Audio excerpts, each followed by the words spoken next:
안녕하세요. 소리의 가치입니다. 구독과 좋아요, 알림 설정 부탁드려요. 오늘의 사연 시작할게요. 이런 일이 나한테도 일어날 수 있나 싶어 글을 올려봅니다. 정말 긴 글이 될 것 같은데 그래도 꼭 읽어주시고 조언 주세요. 간단히 소개하면 저는 32살, 남편은 36살이고 연애 12년 하고 올해 3월에 결혼했습니다.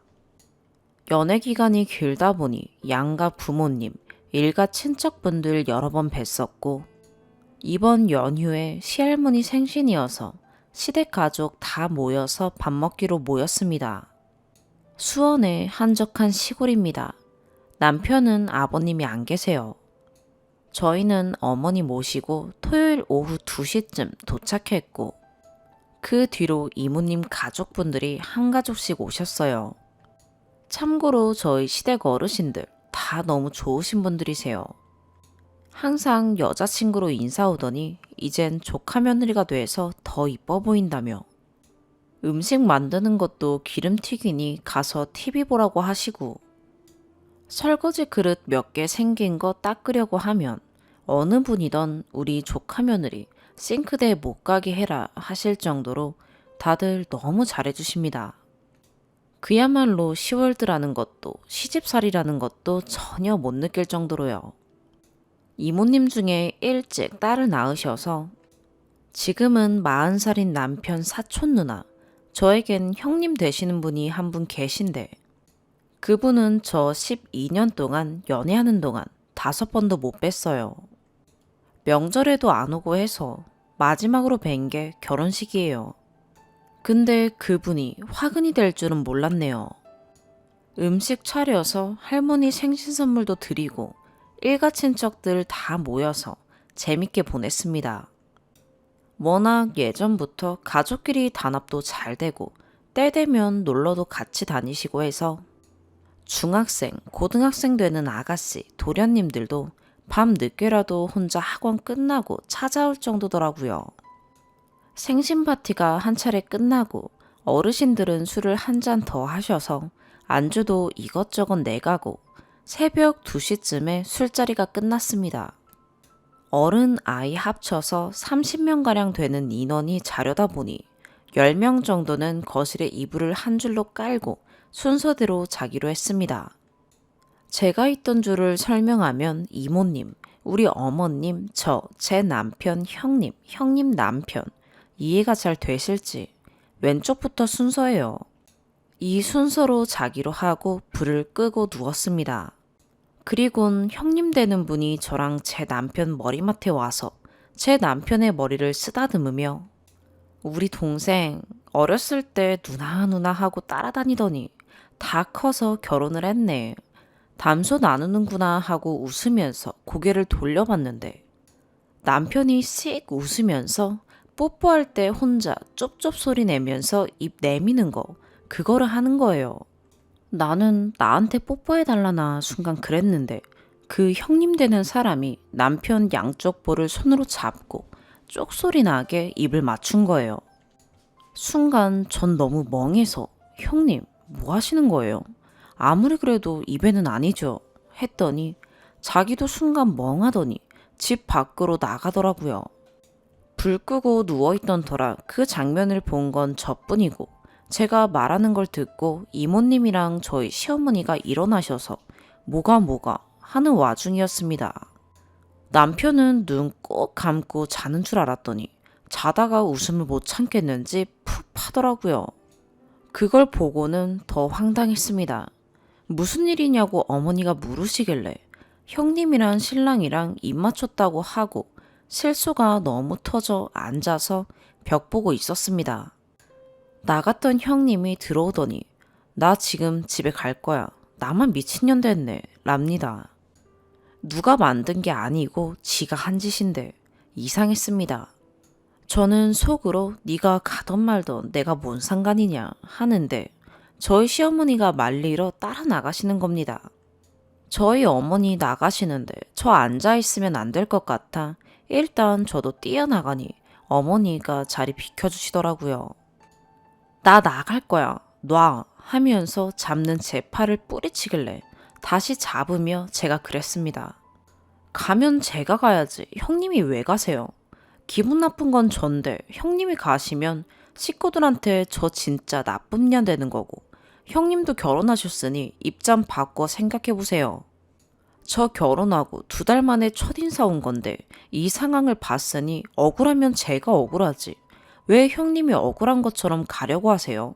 했더니 쪼그리고 앉더니 입장 바꿔 생각하면 올케한텐 미안한 일이랍니다.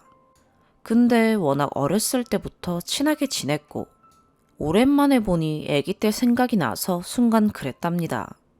저는 외동딸이라 그 지긋한 애정까지는 모르겠으나 저희 친척들 만나도 뽀뽀를 하거나 하진 않아요.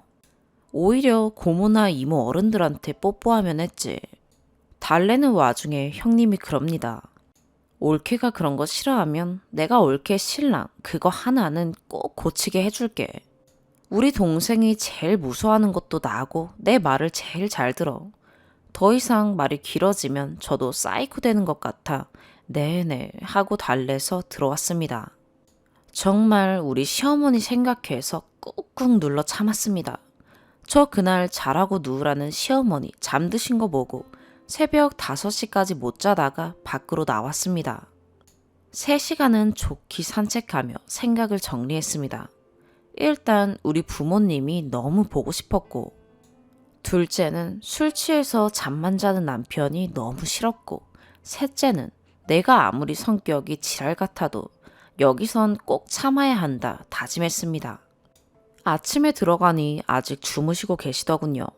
잠깐 옆에 누웠다가 다들 일어나셔서 상 차리는 거 도와 아침 먹는데 그 형님 부부는 형님 남편 출근 때문에 먼저 갔다고 합니다. 식구들이 오손도손 어제 얘기가 나왔고 어른들도 다 알게 되셨는데 깔깔하며 어이구 실수했네 넘어가시는 분도 있고 우리 조카 며느리 속 많이 상했겠네. 그 미친년 그거 왜 그랬대 하시는 분도 있었습니다. 여기선 이게 그냥 에피소드구나 생각이 들었습니다. 삼촌이 제일 어른이신데 제 신랑 보고 넌 얼른 사과하고 며느리도 마음 풀어라 하셔서 남편은 죄송합니다 하고 전 네 그러고 말았습니다. 중간중간에 저 왔다 갔다 할 때 제 옆에 와서 미안하다고 2~3번 얘기한 것 같은데 분이 안 삭혀 그런지 잘 들리지도 않더라고요. 꾹꾹 참고 어른들 앞에선 싸우면 안 되지 싶어 참다가 집에 오는 길에 어머니랑 신랑이랑 저랑 셋이 차를 탔는데 어머니가 이제 너희 둘이 있으니 얘기한다며 신랑 보고 이건 네가 100번 잘못한 거고 실수한 거다. 아무리 친하고 뭐를 해도 넌 장가간 남편이고 네 부인을 챙겨야지. 네 행동 어디서도 용납 안 되는 행동이다. 그리고 저에게도 어제 일이 맞는 일이라 네가 화내면 안 된다는 게 아니다. 100번 잘못한 일인데 어쩌겠냐. 이미 일어나버린 일이고 네 형님이라는 애는 어려서부터 위아래 없이 자라 버릇 없고 하니 네가 이해해라. 어른들 앞에서 참느라 힘들었을 텐데 집에 가서 둘이 있을 때 화내고 남편 보고는 너는 100번 빌고 잘해줘라 하셨습니다. 저는 네 한마디 했고 남편은 네 죄송합니다. 앞으로 더 신경 쓰고 자중할게요. 하더니 코 골고 잡니다. 저 운전하는데요. 어머니가 뒤에서 어깨를 탁탁 치며 너 애기 운전하는데 뭐하냐며 깨우니 네 일어나요 하더니 또 코 골고 잡니다. 제가 그냥 깨우지 마시라 하고 집까지 왔습니다. 어머니 모셔다 드리고 집에 왔는데 이것저것 싸주신 거 정리하니 남편이 컴퓨터 앞에 앉아 있는 게 저랑 무슨 얘기라도 할까 싶어 기다리는 것 같더라고요. 저도 옆에 앉았는데 이틀간의 일이 너무 기가 차고 황당해서 눈물이 나기 시작한 겁니다. 그렇게 한 10분간 아무 말 없이 울었는데 우는 저한테 적당히 해라. 순간 정신이 번쩍 들면서 내가 왜 울었지 싶더라고요. 쓰레기 같아. 지가 입 맞추고 자기만 미친년 됐다고 뛰쳐나가는 그 사람이나 나보고 지금 상황에 적당히 하라는 당신이나 내 눈엔 다 똑같은 쓰레기야 하고 울음 딱 그치고 잠옷바람으로 지갑이랑 차키만 대충 챙겨 나와 친정집으로 갔습니다. 친정 부모님은 여행 가서 나중에 오신다 해서 거기 가서 푹 좀 자야겠다 싶어 정말 아무것도 안 하고 잠만 자고 눈 뜨면 뭐 챙겨 먹고 또 자고 이틀을 쉬었습니다. 남편한테는 전화 정확히 5통 왔고요.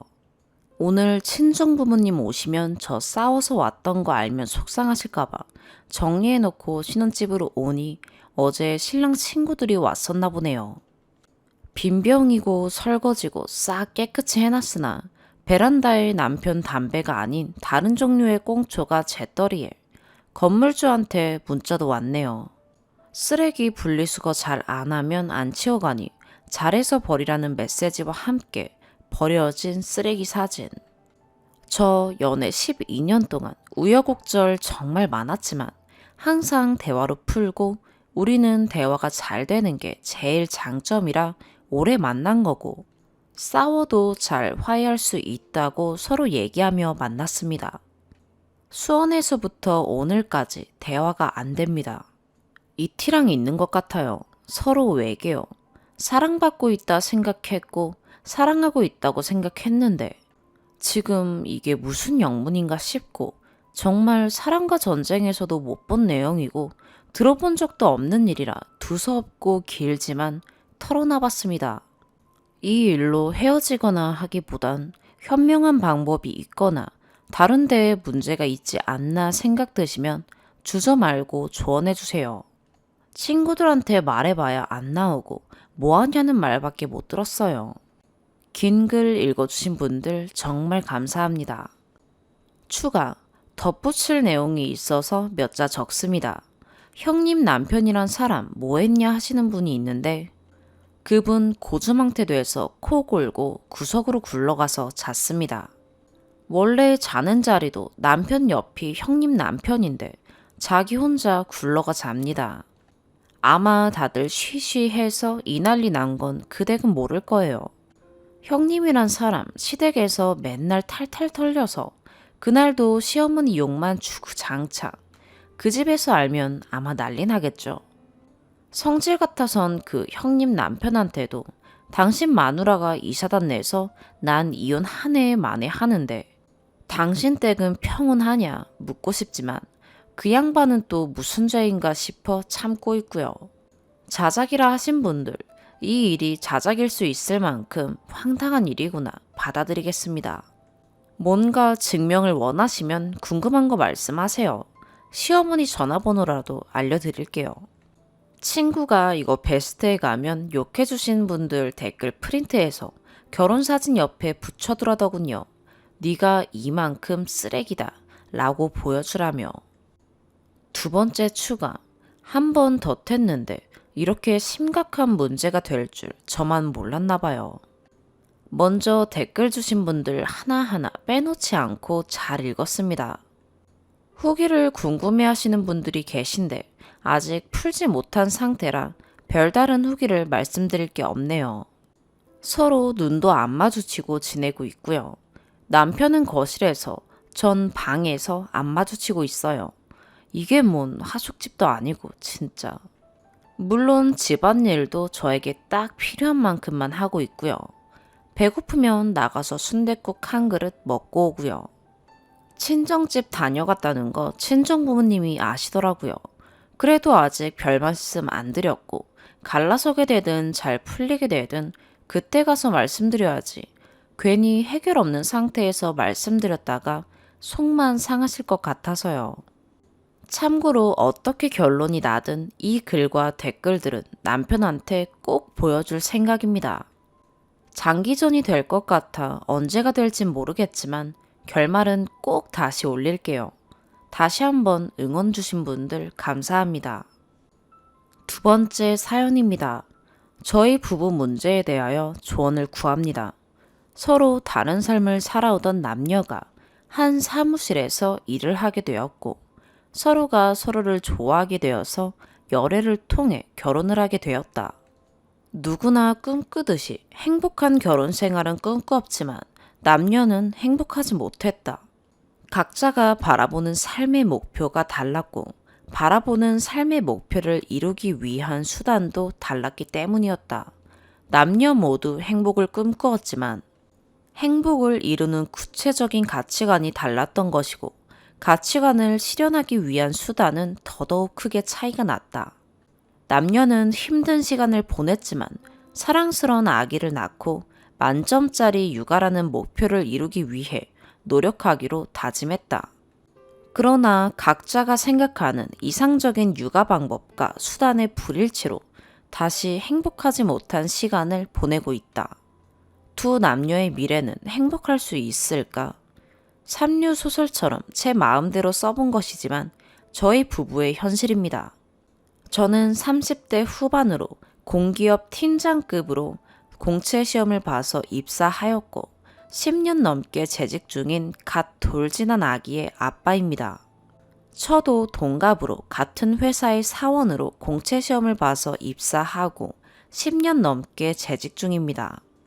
저희 부부의 다른 생각들에 대해서 구체적으로 말씀드리면 저희 부부는 경제관념, 육아 방법, 자아 실현 방법에 대해서 크게 다른 생각을 갖고 있습니다. 제가 생각하는 가정의 행복을 위한 조건은 세 가지입니다. 서로 간의 사랑은 굳이 언급할 필요도 없는 당연한 것이고, 부부 간의 문제는 둘 간의 대화로 푸는 것이 가장 이상적이지만, 생각의 차이가 커서 이곳에 글을 쓰게 된 것이니 서로 간의 사랑은 당연한 것으로 보고 여기서는 논외로 하겠습니다. 첫째, 육아 방법. 둘째, 경제적 안정을 이루기 위한 수단. 셋째, 자아 실현 또는 사회적 성공을 이루기 위한 수단이 무엇일지, 어떻게 이룰지에 대한 합의가 가정의 행복을 이루기 위한 조건이라고 생각합니다. 그러나 저희 부부는 서로가 생각하는 것들이 너무 다릅니다. 첫째로 저희 부부는 경제관념이 전혀 다릅니다. 저는 다른 공부를 하고 싶었지만 집안 사정으로 하고 싶은 공부를 하지 못하고 안정된 공기업을 선택했습니다. 20대 초반에 혈기왕성한 나이에 군대를 제대하자마자 도서관에 틀어박혀 공기업 시험에 몰두했고 운 좋게 시험에 합격하여 직장을 잡게 되었습니다. 저는 안정된 직장을 잡았기 때문에 주위 사람들에게 베풀 것은 베풀고 쓸 것은 쓰면서 살자는 입장입니다. 그러나 저는 저와 생각이 많이 다릅니다. 어찌되었건 우선적으로 미래를 위해 저축하자는 입장입니다. 저로서도 저의 입장이 틀리다는 것은 아닙니다. 다만 저축을 하고 아끼는 것도 적당한 정도를 유지해야 한다는 것이죠. 최근 경제적 문제로 의견 대립이 있었던 일들을 몇 가지 말씀드리겠습니다. 첫 번째, 엊그제 아기 돌잔치를 했습니다. 돌잔치가 끝나고 처가 식구들이 천안처가로 돌아가는 방법이 저는 이해가 되지 않았습니다. 광명역 코스트코에 갔다가 서울 고속버스터미널로 가서 버스를 타고 간다는 겁니다. KTX로 금방 갈 수 있는데 왜 4명의 처가 식구들이 광명역에 갔다가 서울 고속버스터미널로 가서 버스를 타는 범잡한 방법으로 처가로 가야 하는지 도무지 이해가 되지 않았습니다. 고작 버스비와 KTX 기차비 몇 푼 차이 때문이라면 정말 답답한 노릇입니다. KTX 특실로 모시지는 못해도 서울까지 가서 버스를 타고 가시도록 하는 것은 제 기준에서는 말도 안 되는 일입니다. 그래서 제가 기차 타고 가시라고 표를 멋대로 예매해서 타고 가시도록 했습니다. 저는 저희 부모님, 장인, 장모님, 가족들에게는 가장 좋은 것을 해주고 싶고 가장 잘해주고 싶습니다. 조카들에게는 용돈도 많이 주고 싶고 입학이나 시험을 잘 봐서 성적이 잘 나온 경우 등 칭찬해주고 축하해줄 일이 있으면 잘해주고 싶습니다. 그런데 저는 그런 부분에 대해서 절약을 우선시하기 때문에 KTX냐 고속버스냐 같은 맥락의 일들로 저와 생각이 많이 부딪힙니다. 두 번째, 돌잔치를 준비하는 과정에서는 입는 옷 문제로 다투었습니다. 애초에 부부 한복 2벌을 대여료를 내고 빌려 입기로 했었는데 저는 한복을 빌리는 것보다는 각자 정장을 한 벌씩 구입하는 것이 나중에도 입을 수 있으니 낫지 않겠냐고 했죠. 저도 동의하고 옷을 구입하러 갔는데 옷가게 가서 사이즈만 맞춰서 입어보고 대뜸 중고거래 사이트에서 옷가게에서 본 옷과 비슷한 스타일의 옷을 보여주면서 사이즈가 맞을 것 같으니 이걸로 사서 입으라고 하는 겁니다. 물론 본인도 중고로 옷을 사서 입겠다고 하더군요. 저는 아낄 때는 아끼더라도 돌잔치 때 손님들 불러서 인사드리는데 중고로 사서 입을 정도로 아낄 필요가 있느냐는 입장이었고 결국 다투다가 한복을 빌려 입는 것으로 결론을 지었습니다. 물론 저희 부부의 생일은 아니지만 많은 지인들을 초대한 자리에서 아들의 생일 파티를 하는 것인데 대뜸 중고로 옷을 사서 입으라고 하는 것은 이해가 되지 않았습니다. 세 번째, 평소에는 코스트코에서 생수를 사다 먹는데 생수가 다 떨어져서 집 앞 마트에서 생수를 사온 적이 있습니다. 1,100원짜리 생수인 삼다수를 사왔더니 비싼 걸 사왔다고 다투기도 했습니다.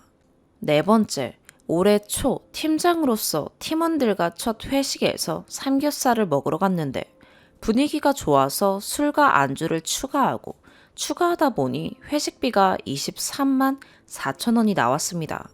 삼겹살이지만 7명이 술과 함께 기분 좋게 먹다 보면 23만 4천 원은 충분히 나올 수 있는 금액이라고 생각합니다. 첫 회식이었고 좋은 분위기라서 제가 결제를 했는데 나중에 카드값을 보고 무슨 회식비가 23만 4천 원이 나오냐고 이야기해서 다투기도 했습니다. 다섯 번째, 회사에서 근무했던 부장, 팀장들끼리 모임을 만들어서 월 2만 원, 일시불 납부 시 연 20만 원의 회비를 내기로 해서 저에게 이야기를 했더니 쓸데없는 돈이라면서 회비 내지 말라고 해서 부장, 팀장들 모임에 나가지 못한 일도 있었습니다. 회사 모임이란 것이 인맥과 정보의 필수적인 것임을 알면서도 연 20만 원의 회비가 아깝다는 이유로 못 가게 했던 것인데 같은 회사를 다니면서도 이렇게 남편 입장을 이해하지 못하니까 너무 답답합니다. 수입차를 타고 명품 옷과 물건으로 제 몸을 휘감고 다니는 것도 아니고 일반인들 기준에서도 저는 평범한 소비 성향을 가지고 있다고 생각합니다. 다만 지인들과의 모임이나 회사에서의 지출, 경조사비 등은 제 사회적 관계가 넓기 때문에 지출이 적은 편은 아닙니다. 돈 문제로 다투다가 돌잔치 전에 자산관리사에게 컨설팅을 받아본 적이 있는데 제 카드와 계좌에서 4월 총 지출이 200만 원이고 그중 보험이나 집안일로 쓴 돈을 빼고 제가 회식이나 개인적인 용도로 사용한 돈은 60만 원 가량이었습니다. 다른 달에는 더 쓰는 경우도 물론 있습니다. 한 달 용돈 60만 원이 많다면 많을 수도 있고 적다면 적을 수도 있는데 저희 부부의 수입이나 사회적 활동을 생각하면 부부간의 협의를 통해서 조정할 수도 있는 금액이라고 생각합니다. 물론 저도 아낄 것은 아끼는 것이 맞다고 생각합니다. 적정선에서의 저의 생각이 틀리다고 생각하지 않습니다. 그러나 제 기준에서는 아끼더라도 정도껏 아껴야 한다고 생각합니다. 저희 부부가 근시일 내에 수입이 없어서 생계를 걱정할 정도라면 23만 4천 원의 회식비를 제가 부담할 리도 없고 관리자 모임에 나가기 위해 연회비 20만 원을 내야 한다고 이야기하지도 않겠죠. 저는 저희 부부가 충분히 만족스럽고 풍족한 삶을 살고 있다고 생각합니다. 말씀드리기 조심스러운 문제인데 저희 부부는 각자의 명의로 지금 사는 집 근처에 각각 한 채씩 집을 갖고 있습니다. 둘 다 결혼 전 각자가 구입한 집인데 저는 전세와 대출을 낀 상태고 저도 대출을 낀 상태로 월세 120만 원 받고 있는 상태입니다. 120만 원 중 90만 원 가량은 대출을 이자로 납부하기 때문에 순수 수입은 30만 원 가량입니다. 그리고 결혼하면서 공동 명의로 현재 집을 사서 살고 있는 상태입니다. 대출은 물론 적지 않죠.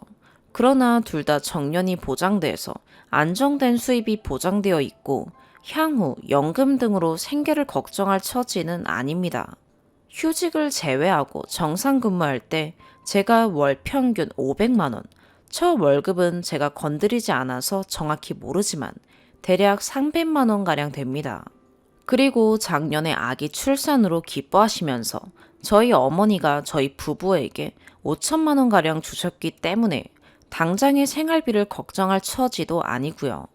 그런데 처는 무조건 절약, 절약, 절약만 외치고 있는데 허리띠를 졸라매는 것도 정도가 있어야지. 절약만 한다는 생각에 저의 배가 터질 것 같은데 제 마음은 어떻게 해야 하나요? 5월부터 여러 가지 문제로 제가 1년간 육아휴직을 하기로 했습니다. 저는 휴직을 하면서 육아도 함께하고 좋은 곳도 많이 다니고 좋은 구경도 많이 하면 아기 육아와 우리 부부관계에 크게 좋을 것이라고 생각했죠. 회사 내부적인 이야기인데 제가 6개월 이상 육아휴직을 하면 저의 경우 3년간 휴직을 해도 호봉이 인정되어 월급도 지속적으로 올라갑니다. 그럼 휴직 기간 저의 수입이 줄어드는 것을 일정 부분 상쇄할 수 있고 저의 경력도 인정될 수 있기 때문에 저희 부부에게는 장점이 많은 휴직입니다. 끝부분에 말씀드릴 내용인데 저는 개인적으로 남는 시간에 공부를 할 생각도 갖고 있고요. 그런데 저는 휴직 기간 제 수입이 줄어드는 것만 따지면서 지나치게 고민하는 겁니다. 살 집이 없는 것도 아니고 기존에 모아둔 돈이나 저희 어머니께서 주신 돈으로 당장의 생활비가 없는 것도 아닌데 말입니다. 이렇게 경제적으로 생각이 너무 다르다 보니 많이 다툽니다. 하지만 저는 제 경제관념이 터무니없고 형편없다고 생각하지 않습니다. 제 나이 또래의 평균보다 제가 조금 많이 벌고 부동산 투자로 여윳돈도 조금 있고 회사도 안정되기 때문에 향후 예상 수입도 탄탄합니다. 처가 생각하는 것처럼 절박하게 졸라매고 아낄 필요는 없다는 것이 제 생각입니다. 이러한 경제관념의 차이를 어떻게 해야 할까요? 둘째로 처와 제가 다르게 생각하는 점은 육아 문제인데 처가 아기를 잘 키우려고 하는 마음은 너무 아름답고 고맙습니다. 그런데 그 정도가 지나쳐서 3년간은 어린이집도 보내지 않고 우리 부부가 돌봐야 한답니다. 다른 사람, 심지어는 저희 어머니가 돌보는 것도 싫다고 합니다. 저도 일정 부분 동의하고 제가 육아에 도움이 되지 않는다고 비난하길래 말다툼을 하다가 육아휴직까지 하게 되었습니다. 육아휴직을 했더니 이젠 집에서 도대체 뭘 하냐고 합니다. 대부분의 남편들이 회사 다녀와서 저에게 집에서 도대체 뭘 했냐 라고 말하면 여자분들은 질색을 하는 것으로 압니다. 집안일이 정말 많잖아요. 그런데 저는 지금 저에게 육아휴직을 하고 뭘 하냐고 합니다. 육아에 대한 요구사항이나 기준이 너무 달라서 답답합니다. 육아도 부부간의 의논과 협의를 통해서 원만히 해나가야 할 텐데 처와 저는 육아에 대해서도 너무나 다른 생각을 갖고 있어 걱정스럽습니다. 어떻게 해야 할까요? 마지막으로 차이가 있는 부분은 자기 개발 혹은 미래 설계 문제입니다. 저는 대학원 박사과정 수료를 1년 남기고 있고 박사 논문을 향후 3년 내에 마무리 짓고 싶습니다. 저도 저의 자아 실현이나 자기 발전을 위한 욕심과 노력은 잘 알고 있기에 대학원을 다니는 것에 대해서는 배려와 이해를 해주고 있습니다. 그러나 그러한 배려와 이해가 앞서 말씀드린 경제관념과 육아 문제와 결합하면 공부에 아무런 도움이 되지 않는 정도가 되어버리니 저로서는 너무나 답답합니다. 석사 학위 취득하고 박사과정 1년 남았는데 공부는커녕 돈 문제와 육아를 누가 더 많이 하느냐는 문제로 싸우고 있으니 정말 답답합니다. 저는 보통 사람인지라 제 능력 100을 회사 일에 30, 육아에 40, 공부에 30 사용한다면 공부 시간이 너무 부족하기에 차라리 육아 50, 공부 50을 하겠다고 휴직을 하기로 한 것인데 이젠 육아 50이 적다 많다로 싸우고 있는 지경입니다. 대한민국에서 삶의 50% 가까이 육아에 전념하고 있는 남성이 얼마나 될까요? 육아에서 제 역할은 대소변 기저귀 갈기, 응가 쌌을 때 씻기기, 목욕 맘마주기, 쓰레기 분리수거, 청소입니다.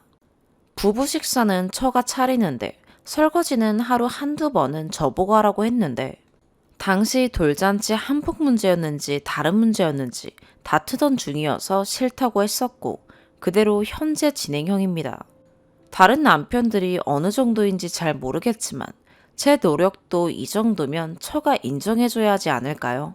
하지만 처와 저의 생각은 너무 달라서 답답합니다. 제가 놀러 다니느라 육아에 100을 못한다면 입이 100개라도 할 말이 없을 겁니다.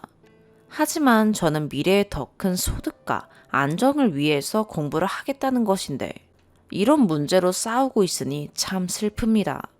참고로 박사 학위 취득 후 취업을 새로 하면 제 경력, 자격증, 학위를 인정받아 최소 월 1천만 원의 수입이 가능합니다. 아무튼 돌잔치 전에는 돌잔치 준비 때문에 책 한 자 못 봤는데 이젠 정말 공부해야 하거든요. 이상 말씀드린 내용들은 하나하나가 진실입니다. 제가 긴 시간 써서 거짓말한 이유가 없지 않을까요? 제가 왜 이런 구구절절한 이야기를 할까요? 처를 사랑하기 때문이고 아기를 사랑하기 때문입니다. 같은 사무실에서 근무하면서 처를 만났고 열애 끝에 결혼했습니다. 이 세상 누구보다 서로를 열렬히 사랑했고 주변의 대부분의 부부를 봐도 저희만큼 오랜 열애를 거친 경우는 많지 않습니다. 그런 과정을 거쳐서 아기가 태어났고 미래를 위해 꿈을 꾸고 있습니다. 그러나 경제관념과 미래를 위한 가치관이 서로 너무 다르고 간격을 좁히기가 어렵습니다. 제가 잘못된 점은 잘못되었다고 이야기해 주시고 처가 잘못된 점은 처가 잘못되었다고 이야기해 주세요. 처를 비난하기 위한 것이 아닙니다. 서로의 생각 차이로 싸우는 힘든 시간을 보내지 않기 위해 절박한 상황에서 하소연하는 것임을 이해해 주시면 좋겠습니다. 댓글이 어느 정도 달리면 이 글을 같이 보며 이야기를 나누겠습니다. 저희 부부, 이젠 화가 나면 욕을 하면서 싸웁니다. 저도 처도 서로 욕합니다. 제가 다 잘했다는 이야기가 절대 아닙니다. 그러나 처가 다 잘한 것도 아닙니다. 손바닥이 마주쳐야 소리가 나듯 처도 양보와 조정이 필요한 부분들이 있는데 자기만의 절대적인 기준을 갖고 대화를 하고 생각을 하니 바뀌지 않는 것입니다. 어떻게 해야 할까요? 정말 답답합니다. 세 번째 사연입니다. 참, 제가 여기에 글을 쓸 줄은 몰랐습니다. 전 40대 남자입니다. 와이프에게 이혼하자는 말을 6번째로 했습니다. 와이프의 반응은 씩 웃더니 이혼이란 말이 입에 뱉나 봐. 네가 알아서 할 수 있으면 해봐. 난 이 집에서 나갈 일 절대 없을 테니 라고 합니다. 조금 긴 이야기지만 너무 답답하여 조금 써보겠습니다. 저희는 결혼 5년 차입니다. 결혼 전에 와이프는 심한 주사가 있었습니다. 싸가지도 없어서 직장에서 엄청 욕을 먹었었고요. 그러나 일처리는 잘해서 승승장구하는 그런 사람이었고 물론 지금도 그렇습니다. 어느 날 술자리를 가지게 되었습니다. 아버님을 일찍 여의고 몸이 아프신 어머니와 사느라 성격이 그리 되었다고 하더군요. 불쌍해 보여서 사귀게 되었습니다. 이때 분명히 사귀는 사람이 없다던 와이프에게 3명의 남자가 있다는 걸 알게 되었습니다. 하나는 유부남, 하나는 돌싱, 하나는 그나마 건실한 청년이요. 제 등장으로 그 3명이 또 난리가 난 겁니다. 그래서 난 몰랐고 이런 줄 알았으면 사귀지 않았을 거다 라고 발을 뺐습니다. 그리고 그날 밤 와이프가 술을 마시고 극단적인 시도를 했습니다. 저에게 수없이 문자와 전화를 했는데 무시하고 연락을 안 했더니 살고 싶지 않다라는 메시지가 왔더군요. 달려가 봤더니 팔을 긋고 누워 있었습니다.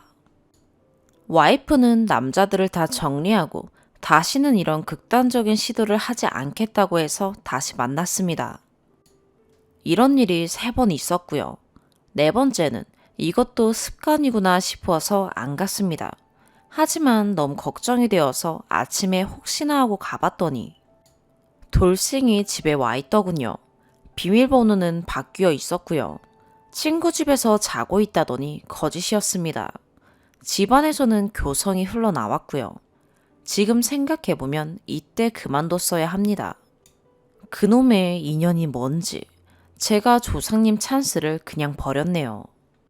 와이프가 하는 말로는 우린 헤어진 상태였고 남자가 밀고 들어왔다 라며 어쩌고 저쩌고 말을 하는데 거짓말인 줄 알면서도 넘어갔습니다. 하여간 여차저차해서 결혼을 했습니다. 참고로 와이프는 술을 좋아합니다. 그리고 남자들을 다 정리했다는 와이프가 전남친 집에 가 있는 겁니다. 그것도 대리기사가 착각해서 저에게 전화를 해주는 바람에 알았습니다. 전 첫 번째로 이혼하자고 했습니다. 이렇게는 못 산다고요. 그랬더니 술에 취해서 주소를 잘못 말한 것 같다면서 미안하다고 봐달라고 빕니다. 술을 끊겠다고 약속해서 봐줬습니다. 3일 후에 마트에서 주류 코너에 가더니 저 술을 마시고 싶다며 사자는 겁니다.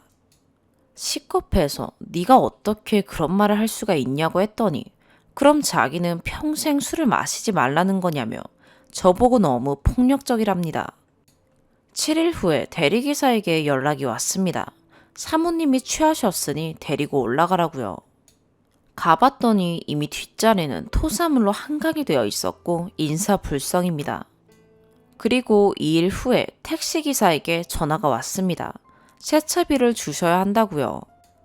가봤더니 택시 뒷좌석에 토를 한 겁니다. 너무 미워서 집에 데려온 후에 침대에 눕혔더니 일어나더군요. 그러더니 사랑해달랍니다. 난 지금 그럴 기분이 아니다 라고 했더니 씩 웃으면서 우리 집이 12층이라서 좋은 게 뭔지 알아?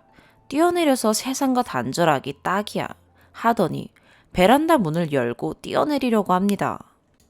시겁해서 반쯤 나간 몸을 잡아 끌어당기고 저도 모르게 따귀를 서너 대 쳤습니다. 정신 차리라고요. 그랬더니 부엌으로 가서 또 칼을 들더군요. 발로 차고 주먹을 써서 칼을 뺏고 침대에 눕혔습니다. 문을 다 잠그고 침대 아래맡에 쭈그리고 앉아서 밤을 샜습니다. 또 문을 열고 나갈까봐 신경이 곤두서서 다음날 와이프가 술이 깨서 일어날 때까지 덜덜 떨면서 밤을 지샜습니다. 그날 이후로 담배를 피러 나가던 와이프를 두고 집 밖으로 나갈 때는 발걸음이 떨어지지 않습니다. 숨이 안 쉬어질 때도 있고 뭘 하던 늘 저희 집 창을 바라보게 되더군요. 두 번째로 이혼하자고 했습니다.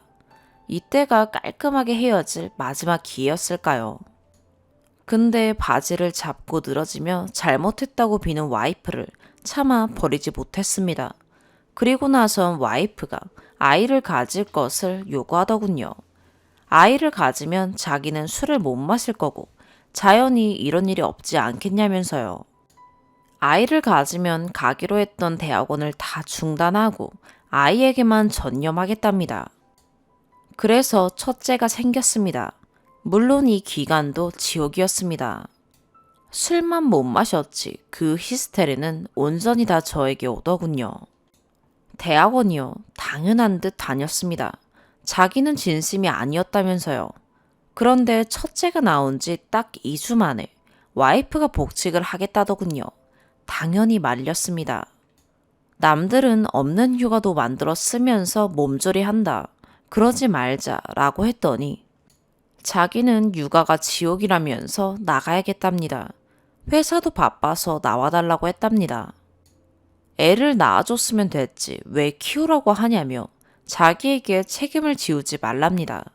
그래서 엄마의 길 왜 포기하냐고 했더니 지금 그걸 말이라고 해? 난 내가 있는 것 자체가 엄마야. 너나 아빠의 길 포기하지 마.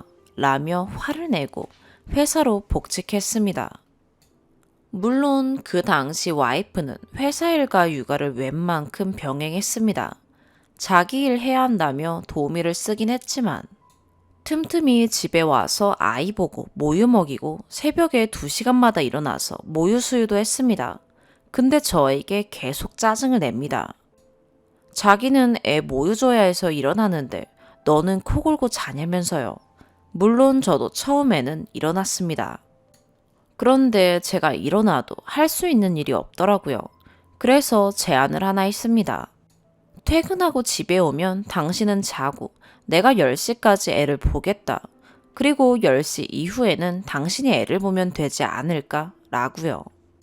말이 10시지. 와이프가 자면 11시, 12시까지는 제가 보고 그 후에는 애를 재우면서 애가 깨서 울면 수유를 하는 그런 시스템이었으니 딱히 나쁠 것도 없는 제안이었고 그렇게 했습니다. 그런데도 제가 안 일어난다면서 계속 짜증과 화를 냅니다. 와이프가 대학원 수업 때문에 주말에 집을 비우면 제가 애를 다 키웠습니다. 그런데도 와이프는 독방 육아를 시킨다며 화를 내고 짜증을 내고 회사에 집안일을 하나도 도와주지 않는 나쁜 남편이라는 소문을 냈더군요. 애가 100일을 갓 넘었을 때 와이프가 접대를 하고 온다며 늦는다고 했습니다. 물론 누구를 만날 거다라는 이야기는 해줬고요. 그런데 새벽 1시가 넘어도 들어오지 않길래 역시나 예전 버릇 나오는구나 하고 애기 분유 주고 밖으로 나가봤습니다. 차가 있더군요. 시동도 걸려 있고요. 거기 뒷좌석에 웬 남자랑 뒤엉켜 자고 있는 와이프를 봤습니다.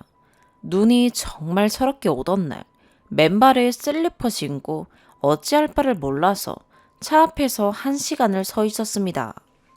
문득 정신을 차리고 애기 분유를 줘야 한다는 생각이 들어서 차 문을 열고 남자를 깨웠습니다. 네가 나라면 어떨 것 같냐? 넌 원래 유부남이었던 놈이라 개념이 없나 본데 다시 한 번 더 내 눈에 띄면 가만 안 둔다. 라고 하고 차 문을 닫고 올라가서 분유를 주고 안방문을 잠그고 멍하니 앉아 있었습니다. 새벽 6시쯤 되었을까요? 들어오는 소리가 들리고 왜 자기를 차에 두고 갔냐며 욕을 하며 물건을 던지고 소란을 피우더군요. 이게 무슨 짓이냐고 물었더니 자기가 술에 취해서 차에 있는 걸 알았으면 데리고 올라와야지. 왜 차에 두고 갔냐고 하더군요. 그래서 네 남자친구가 안 챙긴 걸 왜 나한테 뭐라 하냐 했더니 자기 남자친구가 아니라고. 자기는 누군지 모른다고. 술 마시고 대리 부르고 혼자 왔다고 악을 쓰길래 증거 사진 찍어놨다. 3일 줄 테니 짐 챙겨서 나가라 했습니다. 3번째 이혼 요구였죠. 그랬더니 첫째를 안으려고 합니다. 술 냄새 나니까 내려놓으라 했더니 안고 뛰어내린다고 합니다. 이렇게 살 순 없다면서요. 제가 본인을 너무 무시해서 살 수가 없으니 같이 없어지겠답니다. 몸싸움 끝에 애를 뺏었습니다. 그랬더니 혼자라도 뛰어내리겠다며 아파트 복도 창문을 열더군요. 현관문을 닫고 아기를 안고 방으로 들어가 아이의 귀를 막았습니다. 한 10분쯤 흐르니 아무 일 없다는 듯이 집에 들어와서는 자기가 왜 세상과 단절해야 하냐며 단절하려면 너나 하라고 난리를 핍니다. 그리고는 2시간쯤 지나자 자기가 미쳤었다며 대성통곡을 하더군요. 그러면서 대답이 가관입니다. 접대를 마치고 집에 가다가 아는 미용실에 들렀는데 거기서 술을 마시고 있길래 같이 마셨답니다. 그런데 갑자기 연락이 와서는 자기는 어디라고 말도 안 했는데 찾아왔다며 자기는 그 사람과 전혀 아무 관계가 아니라고 합니다. 그러면서 또 무릎을 꿇고 바지를 붙잡고 잘못했다고 빌며 제발 이 집에서만 살게 해달라고 없는 듯이 애만 보고 살겠다고 제발 봐달랍니다. 절대 봐줄 생각이 없어서 이번에는 합의 이혼 서류까지 준비했고 이혼에 동의해서 법원에 서류까지 제출했습니다. 아이는 부모에게 교육을 받아야 하기에 첫째에게 어떻게 하면 좋겠니? 라고 물었더니 갓 100일 지난 아이가 저를 보면서 까르르 거리며 웃는 겁니다. 기분이 너무 이상해서 마음을 좀 고쳐 먹었습니다. 그리고는 각서를 쓰게 했습니다. 그간 있었던 일 하나하나 정리해서 내밀었더니 자기는 못 쓰겠답니다. 그래서 내가 불러준 게 맞으면 적고 틀리면 틀리다고 말해라 라고 하며 하나하나 불러줬습니다. 3페이지 정도 나오더군요. 다시 한번 술을 입에 대거나 거짓말을 하면 용서는 없다고, 그리고 같이 진료받자고 하고 또 넘어갔습니다. 저는 공황장애를 얻었습니다. 정신과 진료를 받았고 그 정신과에서 와이프를 데려와야 한다기에 데려갔습니다. 와이프는 아주 오래전에 발병된 중증 우울증이라고 합니다. 술은 절대 입에 대면 안 되고 약을 1년 정도는 먹어야 한다고요. 완수율을 하겠다는 목표를 깨고 약을 복용하기로 했습니다. 같이 살기만 해주면 된다던 와이프는 한 달을 못 넘기더군요. 다시 짜증과 욕이 시작됩니다. 자기는 병이 없답니다. 약을 먹으면 악몽을 꾸고 어지러우니 약도 안 먹고 치료도 안 받겠답니다. 그래서 각서를 보여주며 너 이거 거짓말이냐고 했더니 자기는 잘못한 게 없답니다. 제가 너무 황당해서 뭐?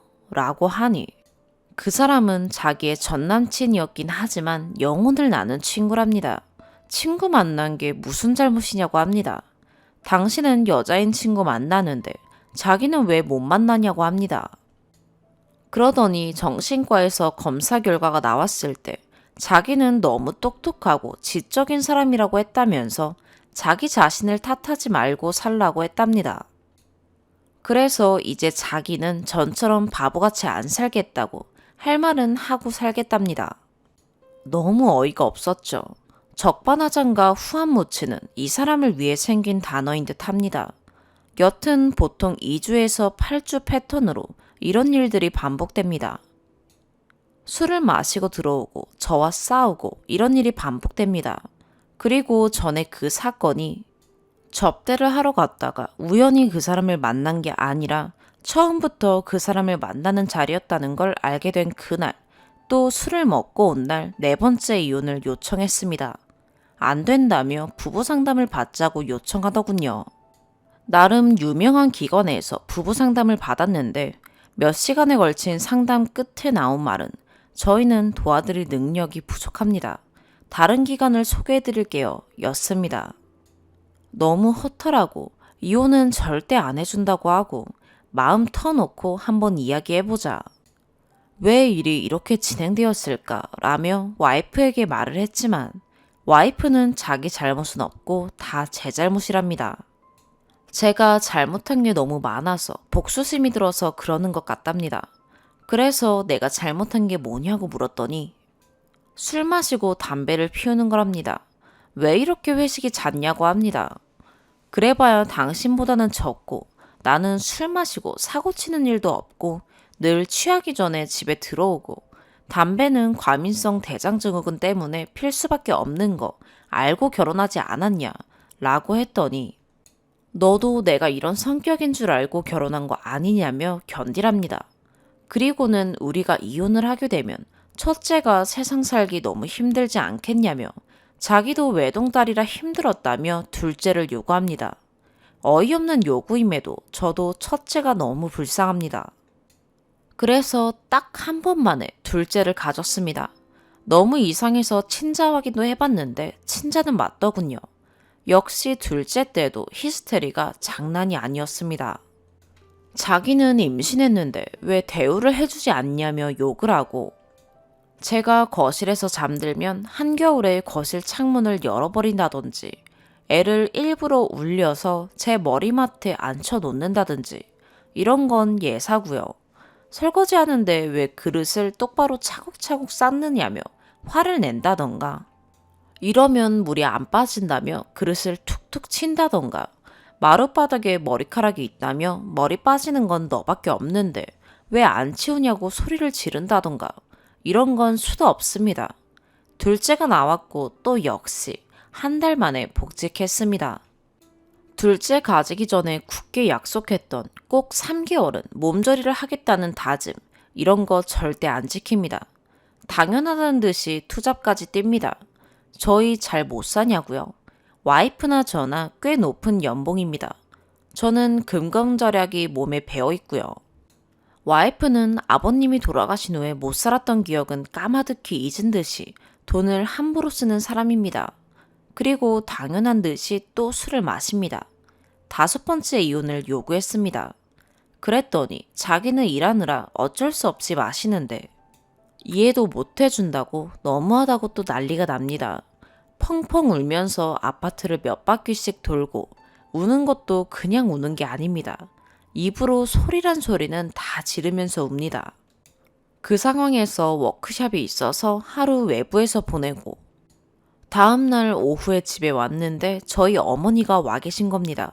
이혼을 이야기하던 상황이 말이죠. 그래서 왜 엄마가 여기 있냐고 물었더니 우물쭈물 하시면서 지나가다 왔다고 하십니다. 그래서 다시 와이프에게 왜 이 상황에 어머니가 여기 계셔? 했더니 정확히 이렇게 말하더군요. 네가 새끼들을 안 돌보니 네 엄마라도 불러야지 어떡하니. 어이가 없었습니다. 다시 한번 말해보라니까 다시 말하더군요. 그때 제 눈은 이미 돌아갔습니다. 하지만 손찌검은 하지 않았습니다. 위에 쓴 2번의 몸싸움으로 와이프에게 폭력 남편으로 협박당하고 있었거든요. 와이프 뒤에 있던 장롱을 부술듯이 몇 번이고 내리치면서 다시 한번 말해보라고 소리를 질렀습니다. 와이프가 도와달라며 울고 어머니가 달려오셨지만 저는 멈출 수가 없었습니다. 상황이 이렇게 되도록 만든 제 자신이 너무 싫고 미워서요. 그런데 와이프가 또 애를 찾는 겁니다. 그 당시에 같이 살던 장모 방으로 애들을 데리고 뛰더군요. 참고로 장모는 몸이 편찮으셔서 거동을 잘 못합니다. 전에도 애들 데리고 난리를 쳤을 때 기억이 나서 정신이 번뜩 들었습니다. 그래서 몸싸움 끝에 애들을 빼앗아 어머니에게 맡기고 애들 잘 보고 계시라고. 전에 저 여자가 같이 뛰어내린다고 한 적이 있다고 설명드렸습니다. 그랬더니 경찰에 신고를 했더군요. 제가 본인과 장모를 손찌검했다고요. 경찰이 왔고 자초지종을 설명했습니다. 다행히 경찰관님께서 제 몸의 상처를 확인하시곤 이건 일방이 아니라 쌍방인 듯하니 양쪽의 말을 다 들어봐야겠다고 한자리에 모였습니다. 와이프가 하는 말은 제가 가정을 돌보지 않고 술만 마시고 집에 들어오지도 않고 자기 혼자는 애를 볼 수가 없어서 어머님을 불렀는데 그걸 보고 화를 냈다고 거짓말을 하더군요. 저희는 도우미를 쓰고 있고 육아는 보통 밤에 1~2시간입니다. 나머지는 자는 시간이니까요. 저 혼자서도 충분히 하고 또 그래왔고요. 다만 이혼 이야기가 나온 후 애는 자신이 보겠다며 저를 근처에도 못 오게 해서 며칠 안 했을 뿐입니다. 그 이야기를 듣다가 제가 심장에 통증이 심해져서 쓰러졌습니다. 구급대가 오고 다행히 저는 정신을 차리고 다음날 신장내과 치료를 받았는데 그 결과는 화병이었습니다. 이제는 부모님도 이혼하라고 하시네요. 그리 하겠다고 합의 이혼을 하자고 했더니 자기는 절대 이혼 못한답니다. 저의 폭력과 핍박에도 불구하고 아이들을 훌륭하게 키우겠답니다. 소송을 하려고 하니 10개월이 걸린다는데 애들이 너무 보고 싶고 눈에 밟혀서 집에 들어갔습니다. 각방을 쓰고 소송을 준비했습니다. 솔직히 이때부터는 왜 다시 용서했는지조차 기억이 없습니다. 와이프는 이 이후부터는 사과도 건성건성. 마치 네가 난리 쳐봐야 이혼 못할 거 알아 라는 느낌이었고 그러다가 작년 12월에 또 술을 마시는 와이프를 견디다 못해 제가 집을 나갔습니다. 별거를 했죠. 와이프의 문자는 더 가관이었습니다. 애들 생각을 해야지. 맨날 네 마음에 안 든다고 화내고 집 나가고 하면 되니? 나는 다 참고 살고 있는데 어른스럽게 좀 행동해라. 랍니다. 하루는 사과했다가 하루는 저렇게 문자 보냈다가 오락가락합니다. 견디다 못해 개인 상담을 받았습니다. 상담사가 말하길 와이프가 많이 아픈 걸 이해하고 살아보래서 크리스마스 선물 겸 해서 집에 다시 들어왔습니다. 와이프가 부부 상담을 다시 받자고 합니다. 그래서 지금 개인 상담 받고 있다 했더니 거기서 부부 상담을 받자고 합니다. 마침 상담사도 저만 상담해서는 효과가 없으니 같이 오라고 해서 갔습니다. 그런데 상담사가 또 자기는 능력이 안 되니 다른 분을 소개해 주겠답니다. 여자분으로 바뀌었습니다. 그런데 이 상담사분 대학교 심리학과 교수라는데 와이프를 몇 번 보더니 내내 저만 부릅니다. 한 8번 정도요. 그래서 제가 부부 상담이라고 해서 전에 받던 개인 상담료 포기하고 부부로 바꾼 건데 왜 저만 부르시냐고 물었습니다. 그랬더니 와이프는 가망이 없고 제가 바뀌는 게 가장 효과적이랍니다. 그리고 저희 아버지와의 관계를 계속 묻습니다. 제 나이 40이 넘었는데 말이죠. 아버지와의 관계는 정치 이야기 빼고는 크게 문제될 것이 없는 관계로 기억하기에 아버지는 헌신적이셨고 매사에 책임감이 강하셨지만 엄하셨다 라고 했더니 왜 와이프의 말에 휘둘리느냐? 그건 엄한 아버지 때문에 꺾인 당신의 남성성에서 비롯된 거다 라고 진단하더군요. 어이가 없었지만 와이프 말에 휘둘리지 말라는 말에는 공감이 되어서 그러겠다고 하고 나왔습니다. 그런데 그게 잘 안 됩니다.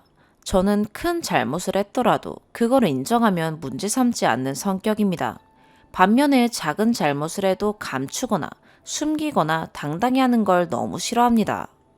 그런데 와이프는 자기가 잘못할 때마다 더 당당해집니다. 최근에는 바쁘다며 매일 새벽에 들어오는 와이프에게 뭐라 했다가 언쟁 끝에 이런 이야기를 하더군요. 내가 널 용서하며 살고 있는데 나도 내 인내심이 바닥난다. 너에게 문제가 있으니 상담사가 너만 부르는 거 아니냐. 제발 정신 좀 차리고 나에게 사과해라. 그리고 제가 2월부터 육아휴직 중입니다. 그것도 와이프가 힘들면 쉬어라. 육아휴직해라. 내가 보니까 괜찮다. 라고 계속 얘기하기에 도우미가 있어도 육아를 맡아줄 부모가 한 명 필요한가 싶어 육아휴직을 낸 건데 둘째 딸 들어가는데 그러더군요. 내가 너를 얼마나 서포트해주고 있는지 아냐. 그런데도 너는 나를 무시하고 내 부모를 무시한다. 나도 이혼하고 싶은데 애들에게서 아빠를 뺏을 권한은 나에게 없는 것 같아서 참고 산다. 넌 그냥 직장이나 다니는 게 낫겠다. 저희는 각자 돈 관리하고 생활비를 공동으로 내고 있고 육아휴직 중이어도 생활비는 다 냈습니다.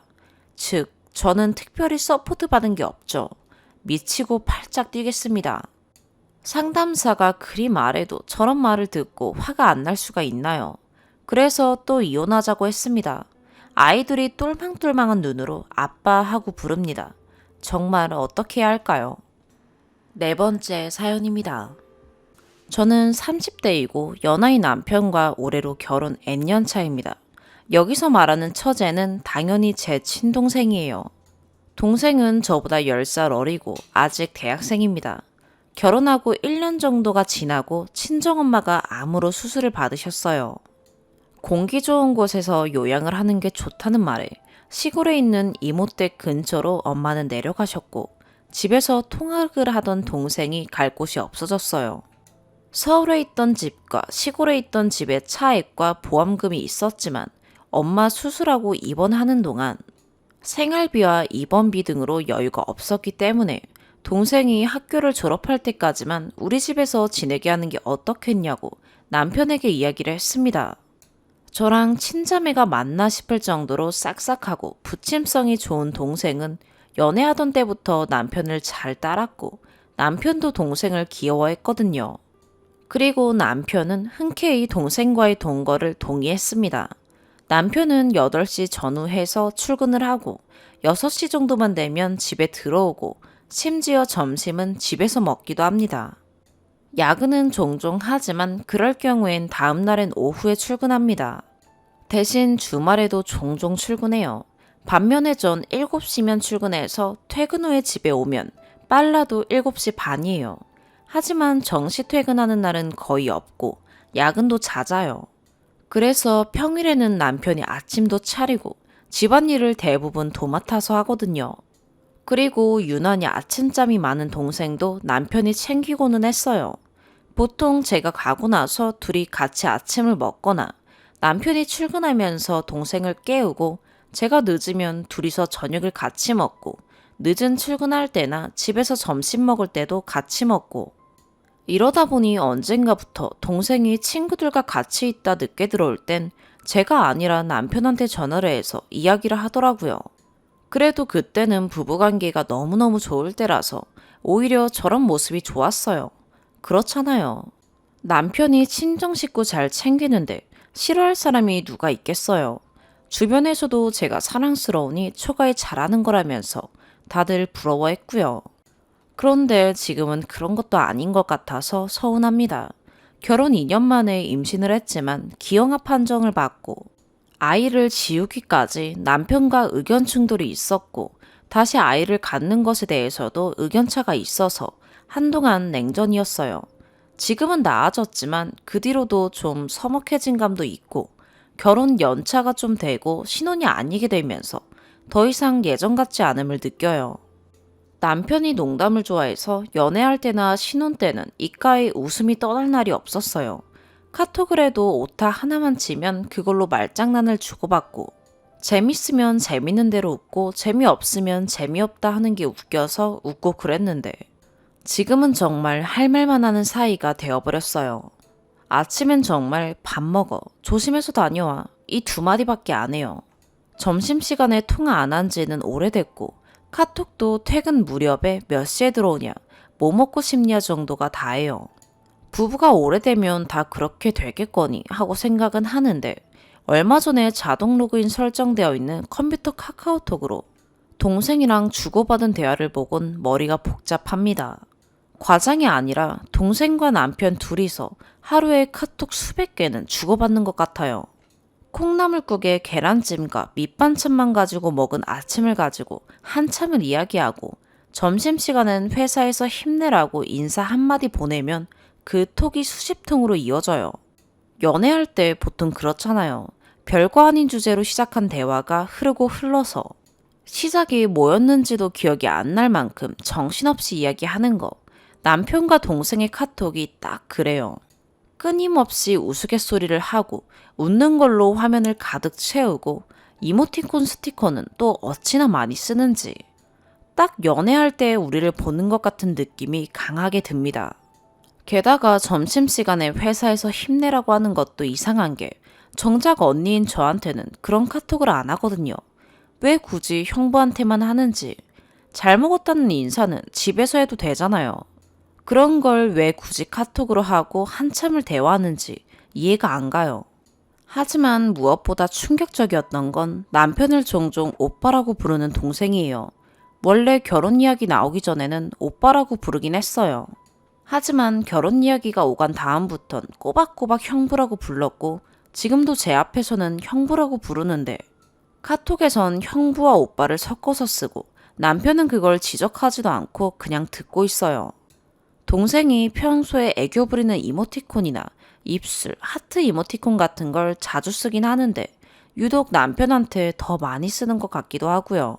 남편이 신우이와 이렇게 지낸다면 이렇게 싫지는 않을 것 같아요. 그 둘은 피를 나눈 남배잖아요. 그런 유대감을 갖는 게 이상하지 않잖아요. 근데 남편과 동생은 이상해요. 피를 나눈 것도 아니고 저와 남편의 사이가 좋지 않은 지금은 저 때문에 동생한테 잘하는 것도 아닐 거 아니에요. 생각할수록 불안해해서 출근하고 남편과 동생이 같이 있는 시간이 걱정되고 점심시간이나 퇴근 후 둘만 있는 시간들이 너무 불안해요. 취직을 하고 나갈 때까지 기다려줘야 할까요? 무리를 해서라도 동생을 혼자 살게 해야 할까요? 추가. 생각보다 많은 분들이 봐주시고 화도 많이 내주시고 위로도 해주셔서 마음이 좀 진정된 것 같아요. 아무래도 제 일이다 보니까 제 판단은 객관적이지 못할 것 같아서 다른 사람들은 이 상황에 대해서 어떤 생각을 하고 있는지가 궁금했어요. 많은 분들의 조언 잘 들었고 생각도 많이 해봤고요. 베풀은 물론이고 추천이 많지 않은 조언들도 충분히 읽어보고 생각해봤습니다. 남편과 제가 대화가 줄어들게 된 원인은 분명 제 잘못도 크다고 생각해요. 불행한 일을 겪으며 위로와 배려를 받는 걸 당연시 여기고 나중엔 그마저도 불쾌해져 과민하고 신경질적으로 변했던 시기에 같이 사는 사람들을 많이 힘들게 한 것 같습니다. 저에 대해 지쳐있는 두 사람이 가까워진 것에 대해 불쾌하면서도 작은 죄책감을 느낍니다. 어제 밤을 지새며 PC 버전 카카오톡이 다운될 때까지 지난 대화를 꼼꼼히 읽고 나서 아직은 가정을 지키기 위한 노력을 조금 더 해봐도 될 것 같다 생각을 했습니다. 하지만 그와는 별개로 동생은 내보낼 예정이고 엄마한테 도움을 청해뒀어요. 꼭 이 문제가 아니더라도 이제 4학년이라 통학 시간을 아낄 수 있게끔 투자를 해주는 게 좋으리라 생각하고 엄마도 동의를 했어요. 보시는 분이 계실지 모르겠지만 걱정해주신 여러분들께 다시 한번 감사드려요. 오늘의 사연 여기까지입니다. 구독과 좋아요, 알림 설정 부탁드려요. 시청해주셔서 감사합니다.